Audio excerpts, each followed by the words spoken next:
topical theme today was the response to these comments by the Minister for Immigration, Peter Dutton. They won't be innumerate or literate in their own language, let alone English. Peter Dutton was being asked about the Greens' policy to lift the refugee intake to 50,000 places.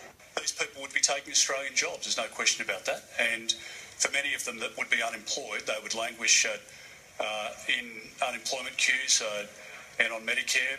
The current Australian refugee intake stands at 13,000 places a year. The government's policy is to raise that to 18,000 places over a decade. The opposition wants to take it up to 27,000 over the same period. Mr Dutton's comments are comments that Pauline Hanson would have been proud to make. For us, it's very important that people coming into this country, however they're coming in, are treated with dignity and respect. And unfortunately, statements like this don't help that debate. Prime Minister Turnbull did not repudiate the Immigration Minister's statements. Peter Dutton is an outstanding Immigration Minister. But he did defend the refugee program. We are one of the most generous host countries for refugees.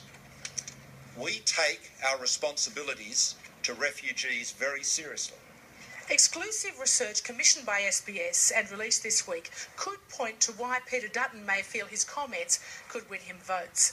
The research found that 60% of Australians believe the rate of migration has been too high over the last decade, and 46% said they believed multiculturalism had failed and fueled social discontent. 41% of those surveyed said they would trust the Liberal Party to have the right policies on immigration, while only 28% said they trusted Labor. On the streets of Auburn in Sydney, views were mixed. We kind of assume that they're going to go on the dole. Yeah. They're not only taking the job, they're going to stay on the dole for a long, long time. Bit of a harsh call, eh? Like the refugees, like they had a chance, eh? Just like everyone else got one.